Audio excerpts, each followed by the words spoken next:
বুকে যত ছাপ্পা মারেন আর পিঠে ছাপ্পা মারেন আহলুল হাদিস বলে, আর যদি জিন্দেগি ভরে আমল না থাকে কোনো রেহাই নেই, আপনার কোনো রেহাই নেই। এটা আপনাকে আমি এই জন্য বলছি যে আপনার পরিবর্তন আগে আমি চাই। আপনি দাবিদার, অন্য কেউ দাবিদার নয়। যারা এই পথের দাবিদার তাদের কাছে আগে আমি চাই আমলে পরিবর্তন আগে হোক। সহিহুল বুখারী 1386 নম্বর হাদিস, সামর বিন জুনদুব রাদিয়াল্লাহু আনহু তিনি বলছেন, সাল্লা বিনা রাসূলুল্লাহ সাল্লাল্লাহু আলাইহি ওয়াসাল্লাম সালাতান, আল্লাহ নবী সাল্লাল্লাহু আলাইহি ওয়াসাল্লাম তিনি আমাদেরকে নিয়ে যখনই সালাত আদায় করতেন, আকবালা আলাইনা বিওয়াজহিহি, তিনি আমাদের দিকে মুখ করে বসতেন আর বলতেন, তোমাদের মধ্যে আজকের কোন ব্যক্তি স্বপ্ন দেখেছে বলো। তখন আমাদের মধ্যে যারা স্বপ্ন দেখতাম তারা আল্লাহ রসুলকে স্বপ্নটা বলতাম, ফাকাসাহা, তখন আল্লাহ রসুল স্বপ্নের ব্যাখ্যা করতেন। এমত অবস্থা আল্লাহ রসুল একদিন আমাদেরকে বললেন যে তোমাদের মধ্যে কে কোন ব্যক্তি আজকের স্বপ্ন দেখেছো? তো আমরা কে দেখিনি, চুপ রয়েছি। তখন আল্লাহ রাসূল সাল্লাল্লাহু আলাইহি ওয়াসাল্লাম বলছেন, শোনো আমি একটা স্বপ্ন দেখেছি। কি স্বপ্ন? তো আল্লাহ নবী সাল্লাল্লাহু আলাইহি ওয়াসাল্লাম তিনি বলছেন, আতানে রাজুলান, আমার নিকটে দুইজন ব্যক্তি হলো, ফাআখাযা বিয়াদাই, তারা দুজনে আমার দুটো হাত ধরলো। তারপর আমাকে তারা উভয়ে নিয়ে চলে গেল একটা বড় ময়দানের কাছে।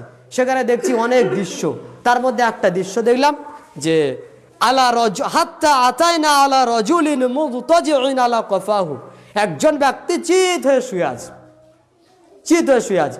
রাজুলুন কাইমুন আলা রাসি, আর একজন ব্যক্তি তার মাথার নিকটে, মাথার কাছে দাঁড়িয়ে আছে, বি সিখরিন, তার সখরিন, তার হাতে রয়েছে একটা পাথর, ফায়াসদাখু বিহি রাসাহু, ওই পাথর দিয়ে ওই ব্যক্তি তার মাথায় করে মারে। ফাইদা জরাবাহু তাদাহদাল হাজার, যখন পাথর দিয়ে তার মাথায় করে মারা হয় পাথরটা অনেক দূরে ছিটকে চলে যায়। ফান্তালাকা ইলাইহি, তখন ওই লোকটা ছুটে যায় ওই পাথরটাকে কুড়ানোর জন্য।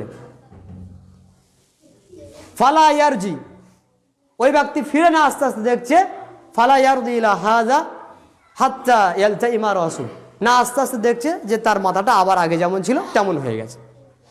আবার তার মাথায় করে মারা হয়, মাথাটা ফেটে যায়, এত জোরে মারে যে পাথর অন্য জায়গায় চলে যাচ্ছে। আবার কুড়িয়ে এনে দেখছে মাথা আবার আগের মতো সেরকম হয়ে গেছে, আবার মাথায় করে মারে, এরকম আজাব হচ্ছে। তারপর আমাকে নিয়ে যাওয়া হলো, আর অনেক দৃশ্য দেখানো হলো। তো আমি শেষে জিজ্ঞাসা করলাম যে আমাকে যে দৃশ্যগুলো দেখানো হলো তার ব্যাখ্যাগুলো বলো। তো এখন দুজনে ব্যাখ্যা দিচ্ছেন, একজন হচ্ছে ফেরেশতা জিবরাইল আলাইহিস সালাম, আর একজন ফেরেশতা মিকাইল আলাইহিস সালাম। উভয় বলছে আমি হচ্ছে জিবরাইল আর ও হচ্ছে মিকাইল, আমরা দুজন ফেরেশতা, সাধারণ মানুষ নয়। তো আপনাকে অনেক দৃশ্য দেখানো হলো, তার একটা দৃশ্য হচ্ছে ওই ব্যক্তি যার মাথাকে মেরে ফাটিয়ে দেওয়া হচ্ছে, ওই ব্যক্তি কে? তো আল্লাহ নবী সাল্লাল্লাহু আলাইহি ওয়াসাল্লামকে বলা হচ্ছে ওই ব্যক্তি হচ্ছে কে, যে আল্লামাহুল্লাহুল কুরআনা, আল্লাহ রাব্বুল আলামিন তাকে কোরআনের ইলম দিয়েছে। ফানামা আনহু বিলাইল, রাত্রেবেলা যে নাক ডাকে ঘুমাতো, পড়াশোনা আর করতো না। ওই যে কবে ফারেক হয়েছে আর জিন্দেগির খবর নেই হাদিসের। বুখারী কবে যে কি পড়েছিল আর খবর নেই, কবে সেই পাগড়ি পেয়েছিল মাদ্রাসা থেকে, তারপরে সে পাগড়ি কোথায় আছে তো খবর নেই, কিতাব কোথায় আছে তারও খবর নেই। কি করে? ওই সারা রাত ধরে ঘুমায় আর দিনের বেলা চড়ে বেড়ায়, কোনো খবর নেই। এটা যে আলেমের মর্যাদা। কি করবে? দিনে আল্লাহ রাস্তায় দাওয়াত দিবে, দিনে প্রচেষ্টা করবে, নিজে আমল করবে, আর রাতে পড়াশোনা করবে, মানে এগুলো দেখবে, আবার রিভাইজ করবে মনে আছে কিনা। তো আল্লাহ রসুল ওই দুইজন ফেরেশতা বলছে প্রথম জন ব্যক্তি যাকে আল্লাহ ইলম দিয়েছিলেন, ফানামা আনহু বিলাইল, ওই ব্যক্তি রাত্রেবেলাতে ঘুমাতো, ওয়ালাম ইয়ামাল ফিহি বিন্নাহার, আর দিনের বেলাতে আমাল করতো না। কি বুঝলেন? মর্যাদা খুব বড়। আর উলামা ওয়ারাসাতুল আম্বিয়া, যারা আলেম সম্প্রদায় তারা হচ্ছে আল্লাহ নবীর ওয়ারিস। তো নবীর ওয়ারিসের মাথাকে মেরে ফাটিয়ে দেওয়া হচ্ছে, কেমন কথা বলে? তো বুখারীর হাদিস 1386 নম্বর হাদিস। তার মানে ওই ব্যক্তি আলেম হয়েছে বটে, কিন্তু ওই ব্যক্তি আমাল করেনি। তাহলে আমি আর আপনি কত হাদিস শুনেছি জিন্দেগিতে, বলেন তো? আমল যদি না থাকে তাহলে কি হবে? মাথা ফাটানো হবে কি না? না, মাথা ফাটানো হবে না। কেন?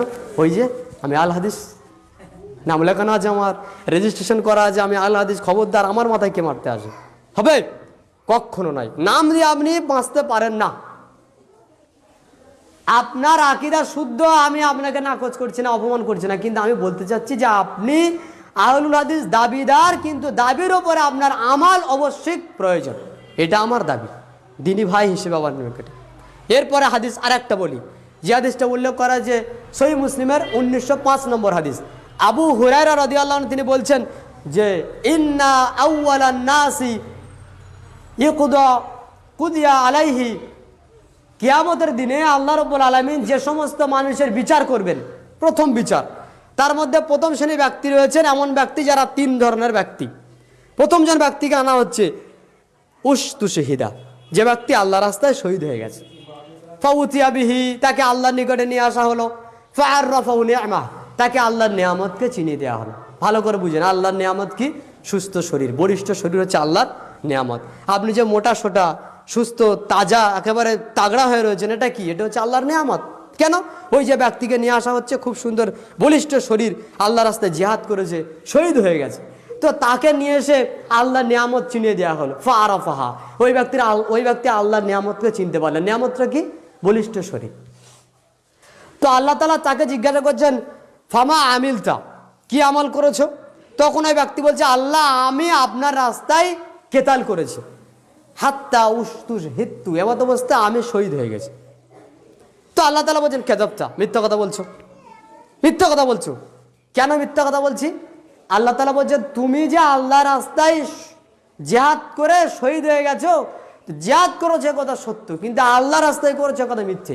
মানুষ তোমাকে বড় একজন বাহাদুর বলবে, এই জন্য তুমি আল্লাহ রাস্তায় জিহাদ করেছো। ফাউমিরা বিহি, ওই ব্যক্তির বিষয়ে ফেরেশতাদেরকে হুকুম করা হবে। ফাসুহিবা আলা ওয়াজহিহি হাত্তা, এমত অবস্থা হাত্তা উলকিয়া ফিন্নার, ওকে জাহান্নামে নিক্ষেপ করা হবে। তাকে মুখ ঘষে নিয়ে আসা হবে জাহান্নামের সামনে, তারপরে তাকে জাহান্নামে নিক্ষেপ করা হবে। এরপরে দ্বিতীয় ব্যক্তি রাজুলুন, ওই ব্যক্তি তাআল্লামাল ইলম ওয়া আল্লামাহু ওয়া ক্বরাআল কুরআন। তিনটে ভালো আমল। এক, তাআল্লামাল ইলম, দ্বীনের জ্ঞান অর্জন করেছে। আল্লামা, মানুষকে দ্বীনের ইলম দিয়েছে। ক্বরাআল কুরআন, কোরআন তেলাওয়াত করেছে। কোরআন তেলাওয়াত করলে কয় নাকি? প্রত্যেক অক্ষর পিছু 10 করে নাকি। দ্বীনের ইলম তো তার, দ্বীনের মানুষকে ইলম অর্জন করা, এটা তো জান্নাতের রাস্তা খুলে দেওয়া যায় যে ব্যক্তি দ্বীনের জ্ঞান অর্জন করবে। মান সারাকা তরিকান ইলতামিসু ফিহি ইলমান সাহহালাল্লাহু লাহু তরিকাল জান্নাহ, যে ব্যক্তি দ্বীনের ইলম অর্জন করতে থাকবে, তার আল্লাহ তাআলা রাস্তাকে প্রশস্ত করে দেবেন, জান্নাতের রাস্তা, জান্নাতের রাস্তা। তাহলে এই ব্যক্তি দুটো কাজ পেয়েছে, কি? প্রত্যেক অক্ষর পিছু 10 করে নাকি কোরআন তেলাওয়াতে। 2, দ্বীনের ইলম অর্জন করেছে, তাহলে জান্নাতের রাস্তা প্রশস্ত। 3, দ্বীনের ইলম মানুষকে দিয়েছে, তার মানে মানুষ যত শিখেছে সব নেকি ওর একার। তাহলে এত নেকি নিয়ে ওই ব্যক্তি কিয়ামতের মাঠে উপস্থিত। ফাউতিয়া বিহি, তাকে আল্লাহর নিকটে পেশ করা হলো। ফাআররাফাহু নি'মা, আল্লাহ তাআলা তাকে তার নিয়ামতকে স্মরণ করে দিলেন। কি নিয়ামত? দ্বীনের ইলম অর্জন করা হচ্ছে আল্লাহর নিয়ামত। দ্বীনের ইলম অর্জন করা আল্লাহর নিয়ামত। মানুষকে দ্বীনের ইলমের রাস্তায় দেওয়ার ক্ষেত্রে দাঁড়িয়ে থাকা আল্লাহর নিয়ামত। কোরআন তেলাওয়াত করতে পারা মানে আল্লাহর, আপনার পক্ষ থেকে আল্লাহর উপরে, আপনার উপরে আল্লাহর পক্ষ থেকে নিয়ামত রয়েছে। যখন আপনি ভাববেন প্রতিদিন 1 পৃষ্ঠা করে কোরআন তেলাওয়াত করতে পাচ্ছেন, এই সময় আছে, মানে আপনার উপরে আল্লাহর পক্ষ থেকে রহমত রয়েছে, নিয়ামত রয়েছে। এটা ভালো করে মনে রাখুন। তো তাকে আল্লাহ তাআলা 3টে নিয়ামত শিখিয়ে দেওয়ার পরে, তাকে দেখিয়ে দেওয়ার পরে জিজ্ঞাসা করছেন কি? ফামা আমিলতা, কি আমল করেছো? তখন এই ব্যক্তি বলছেন কি?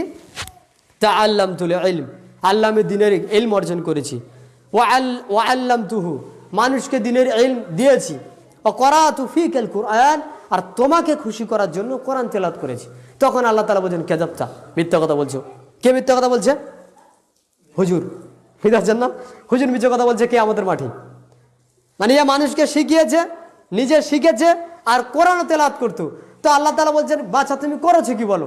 তখন ওই ব্যক্তি বলছে কি, আল্লাহ আমি কোরআন তেলাওয়াত করেছি তোমার জন্যে, মানুষকে দ্বীনের ইলম দিয়েছি তোমার জন্যে, আর ইলম অর্জন করেছি তোমার জন্যে। তো আল্লাহ তাআলা বলছেন, কাযাবতা, মিথ্যা কথা বলছো।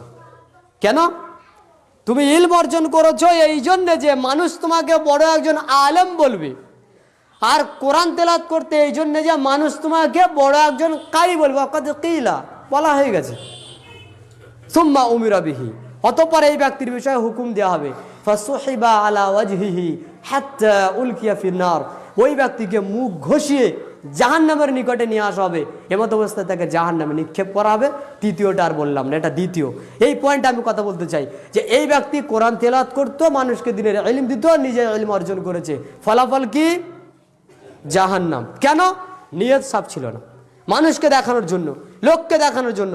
কাজে আমাদের আজকের আহলুল হাদিস দাবি, আমাদের আখলাকের দাবি, আমাদের আকীদার দাবি, আমাদের আমলের দাবি হবে এতটুকুই, মুখ পর্যন্ত না, যেন আমরা আমলে পরিণত করতে পারি।